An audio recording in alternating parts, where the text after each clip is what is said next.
Nobody told you this about money, but it's already controlling your life. Listen, right now, there's a quiet fear sitting in your chest. You don't talk about it. You don't post about it. You don't even admit it to yourself. But it's there.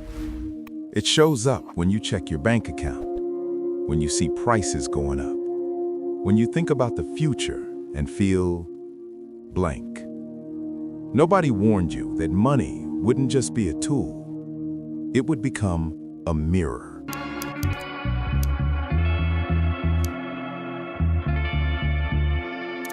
A mirror that reflects how safe you feel, how valuable you think you are, how much power you believe you deserve.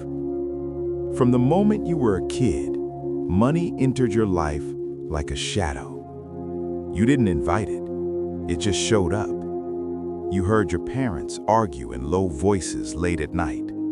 You didn't know the numbers, but you felt the tension. You learned early that money meant stress, or silence, or control. You learned that wanting too much was dangerous, that asking for more made you selfish, that security was fragile. Nobody sat you down and said this out loud. They just let you absorb it. And you did. Money became emotional before it ever became logical. It decided how hard you should dream, how loud you should speak, how small you should stay. And here's the part nobody says. Money doesn't respond to hard work the way you were promised. It responds to belief. Not motivation, not hustle, belief. What you believe you're allowed to have, what you believe people like you deserve, what you believe is possible without punishment.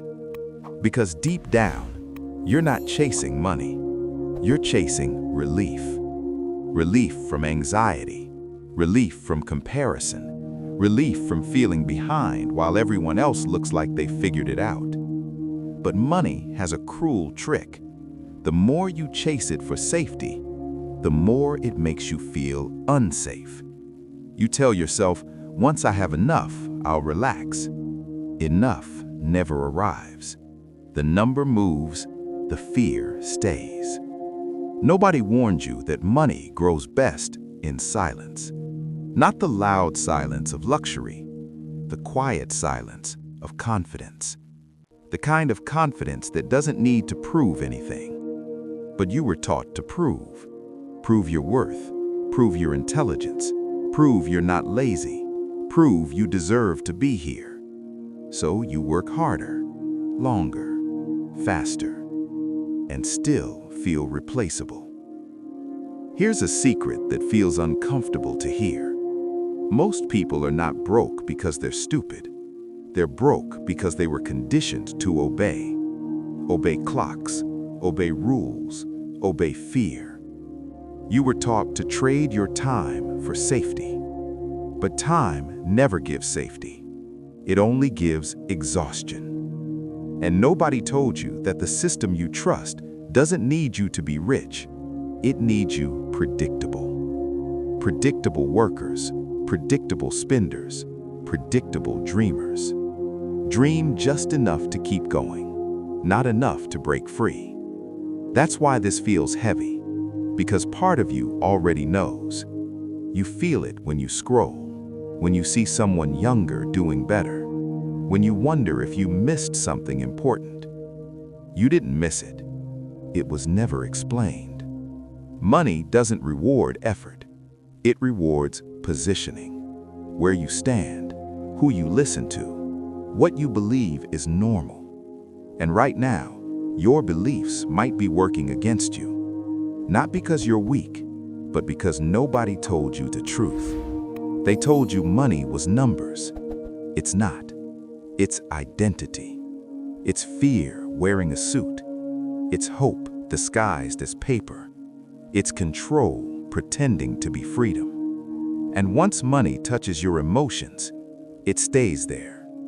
Quiet, patient, watching every decision you make. You don't feel it when you buy small things.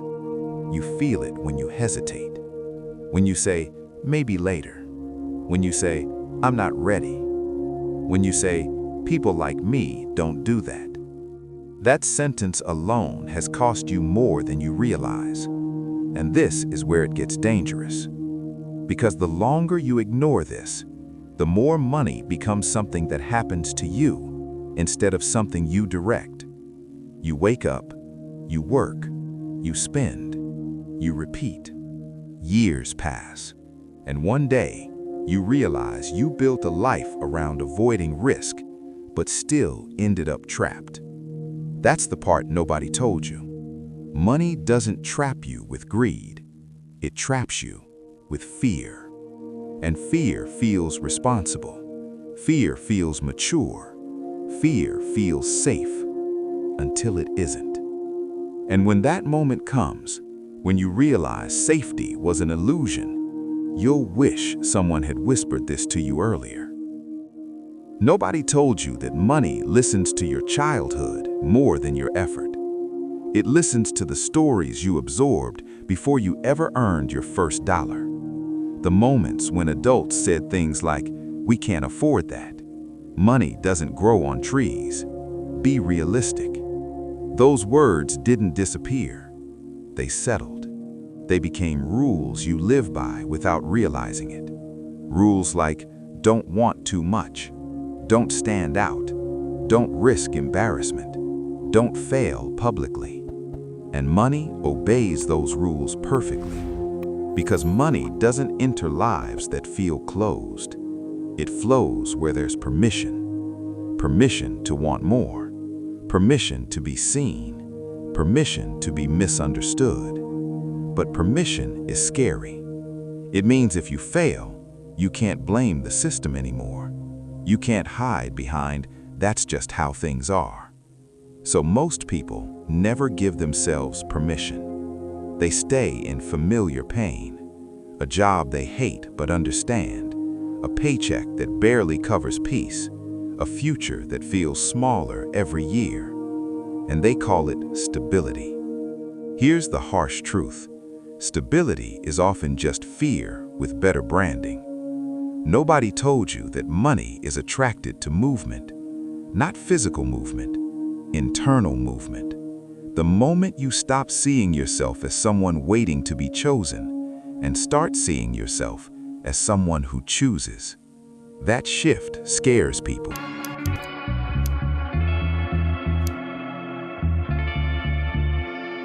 Because it changes how you walk into rooms, how you speak, how you price your time, how you say no. And saying no is expensive.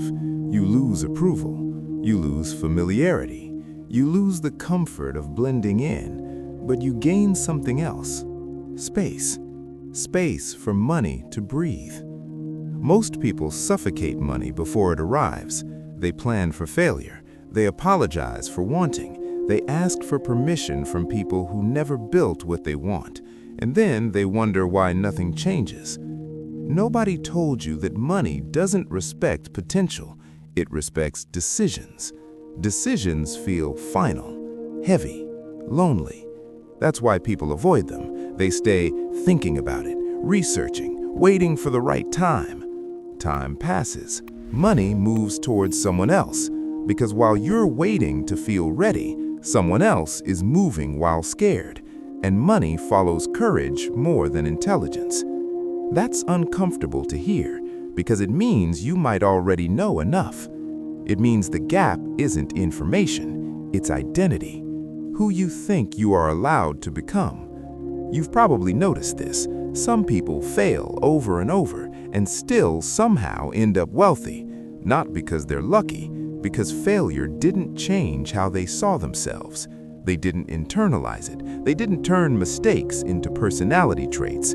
They didn't say, "This proves I'm not meant for this." They said, "This is part of it." Most people let one loss rewrite their future. One rejection, one bad investment, one embarrassing moment, and suddenly they shrink. They lower expectations. They stop talking about their ideas. They aim for enough. Enough is a quiet killer. It sounds responsible, it sounds humble, but it slowly teaches you to settle, and money can feel that. Money doesn't chase desperation, it avoids it, because desperation leaks into decisions. You accept bad deals, you underprice yourself, you rush, and rushing is expensive. Nobody told you that money likes patience, but not passivity. Patience is calm movement. Passivity is waiting to be rescued, and rescue never comes. No one shows up one day and says, "You suffered enough, here's your reward." That story ends quietly, with regret, with what if, with you wondering how life would have felt if you had trusted yourself sooner. Here's the thing that hurts the most. You don't actually want money, you want control. Control over your mornings, control over your stress, control over who gets access to you. Money is just the translator, but if you chase money without changing how you see yourself, it slips through your fingers. Because every dollar carries your beliefs inside it. If you believe you're behind, money will keep you chasing. If you believe you're not enough, money will never feel like enough. If you believe it's dangerous to want more, money will punish you for wanting, and you'll call it bad luck. This isn't motivational, it's uncomfortable, because it means the real work isn't outside, it's the quiet conversations you avoid having with yourself, the moments when you almost try, then pull back, the dreams you minimize so they don't hurt as much if they fail. Money notices that, it always has, and the longer you pretend this is about budgets and strategies, the longer you stay stuck. Because nobody told you the truth. Money doesn't change who you are, it exposes it. Here's the part nobody wants to say out loud. Money isn't late, it's waiting. Waiting for the moment you stop seeing yourself as someone who survives and start seeing yourself as someone who decides. The moment you stop asking, "Is this safe?" and start asking, "Is this honest?" Because the scariest risk isn't losing money. It's living a life where you never trusted yourself enough to go after it. One day, you'll look back and realize money was never the goal. It was the signal. And the question it's been asking you this whole time is simple. Who are you when no one is watching? And what are you still pretending not to want?